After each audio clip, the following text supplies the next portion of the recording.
صلی اللہ علیہ وسلم کے ناموس کے لیے قربانی دینے والوں،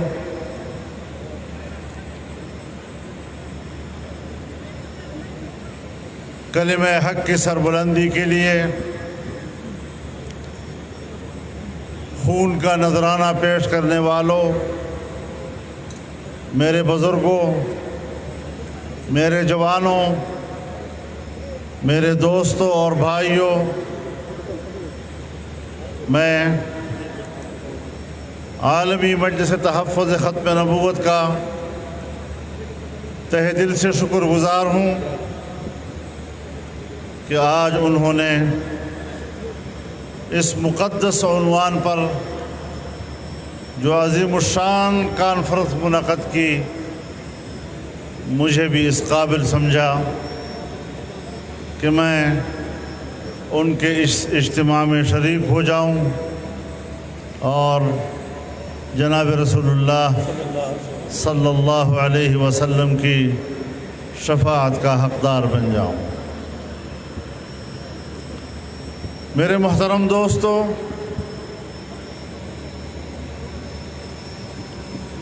مجھے اعتراف ہے اس بات کا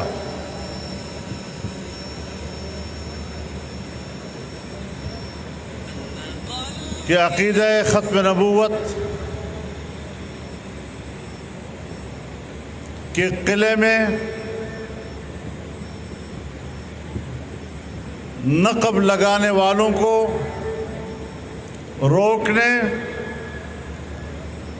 اور عقیدہ ختم نبوت کے سرحدات کے تحفظ کے لیے مجلس تحفظ ختم نبوت کے کارکن ہمیشہ ایک چوکیدار کا کردار ادا کرتے ہیں۔ امت غافل بھی ہو جائے تب بھی یہ جاگتے رہتے ہیں۔ آج 6 ستمبر کے حوالے سے جب ہم سن 1965 کے ہندوستان کی جارحیت کے مقابلے میں افواج پاکستان کی قربانیوں کو خراج تحسین پیش کرتے ہیں، جن کی قربانیوں نے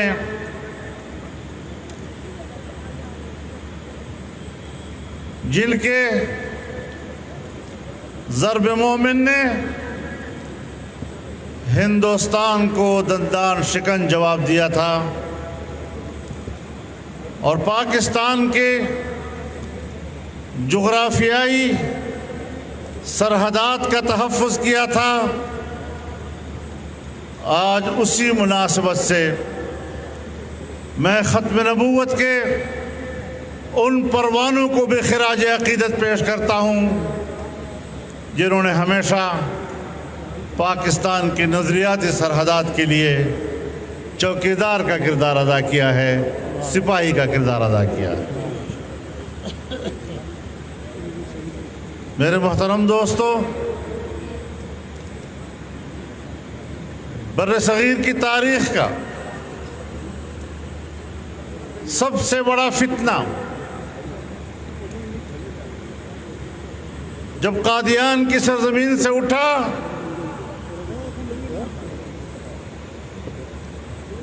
تو اس کی سرکوبی کے لیے پنجاب کے علماء میدان میں نکلے اور اس طبقے کے سرخیل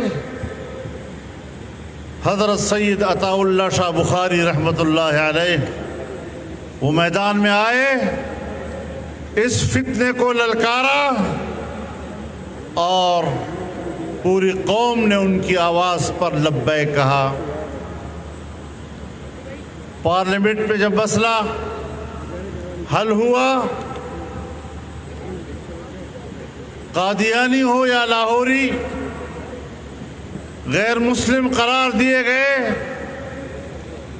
یقیناً ان تمام اکابرین کی روح کو تسکین ہوئی ہوگی جنہوں نے اس عقیدے کے تحفظ کے لیے بہت بڑی قربانیاں دی تھیں، اور آج کا اجتماع بھی ان کی پاک ارواح کی تسکین کا سبب بنے گا۔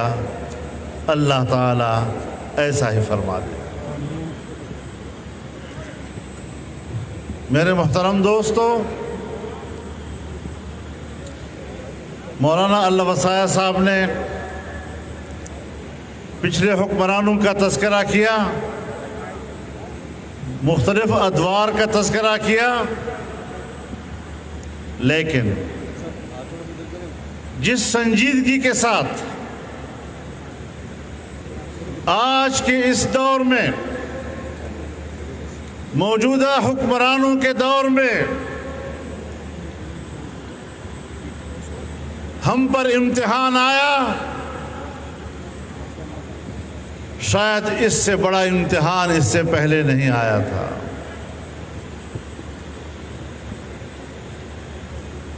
جن کے ایجنڈے پر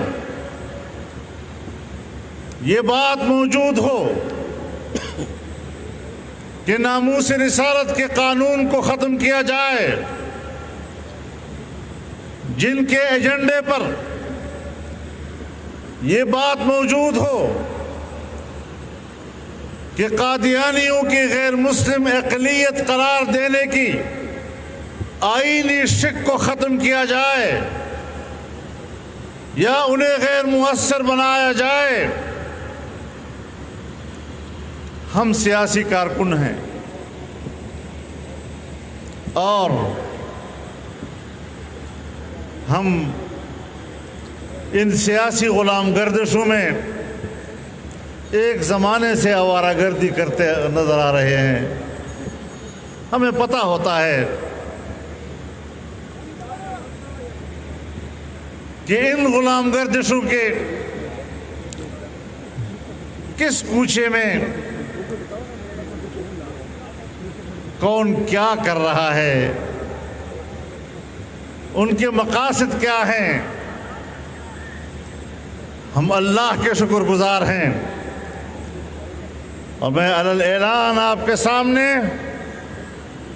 اپنے رب العالمین کا شکر ادا کرتے ہوئے آپ کو اطمینان دلانا چاہتا ہوں کہ ہم نے ان کے ایجنڈے کو ناکام بنا دیا۔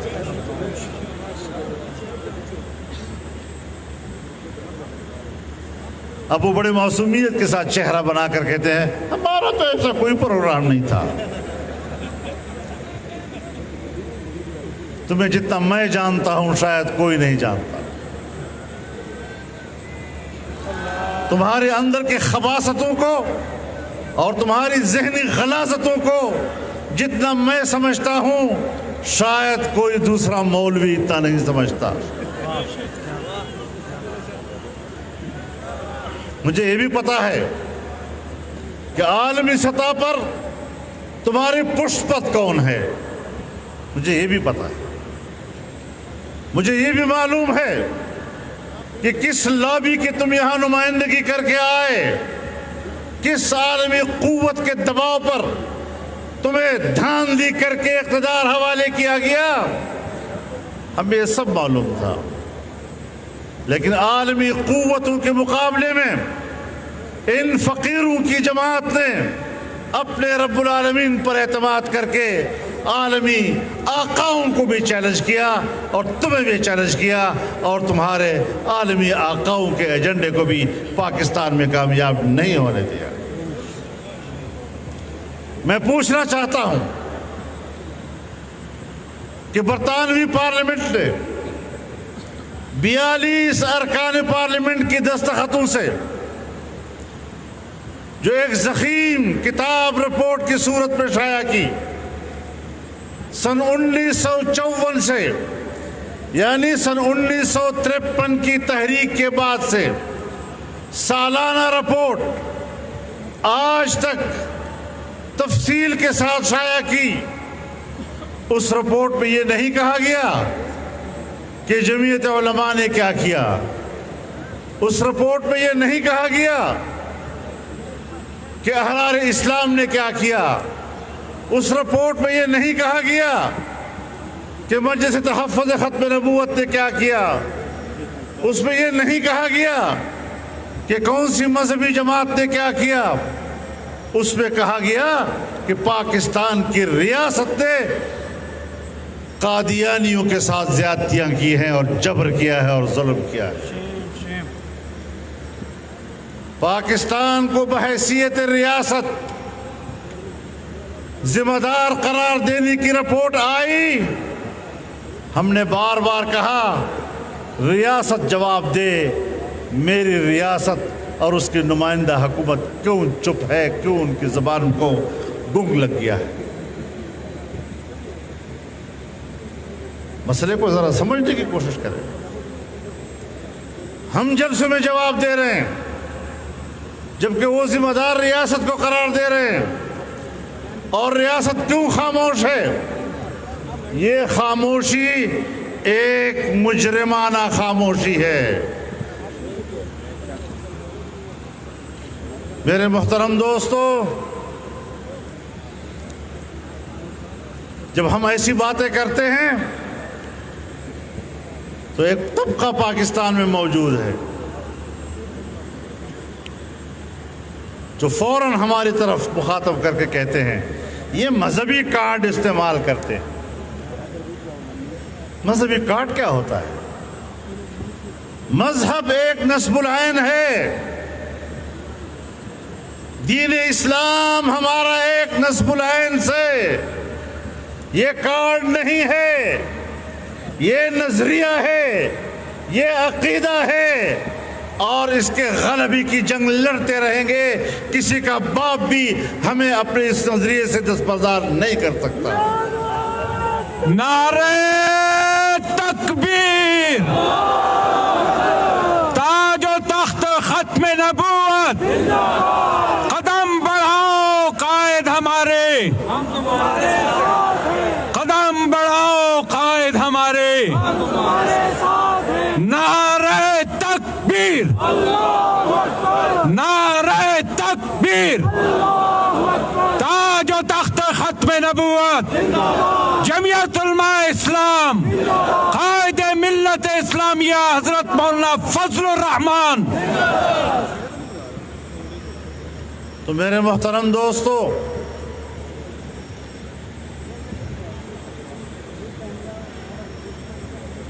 ہم تو پاکستان میں ہمیشہ میدان عمل میں رہے ہیں، کبھی پیچھے نہیں ہٹے، لیکن عالمی قوتوں نے افغانستان پر یلغار کیا،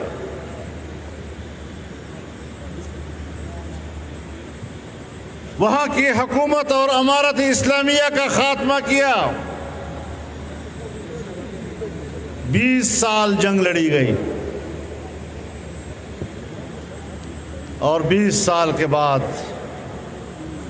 اب عالمی قوتیں شکست کھا کر چلی گئی۔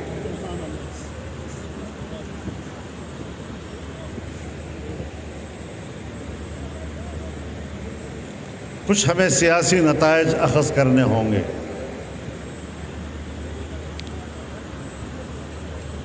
برطانیہ نے افغانستان پر قبضہ کیا، وہاں شکست کھائی، شکست کھانے کے بعد وہ ہندوستان پر اپنے قبضے کو برقرار نہیں رکھ سکا۔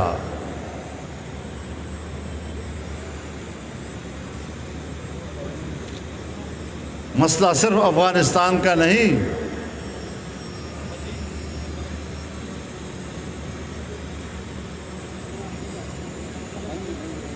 جس طاقت کے غلبے کا غرور لے کر تم ایک کمزور قوم پر چڑھائی کرتے ہو،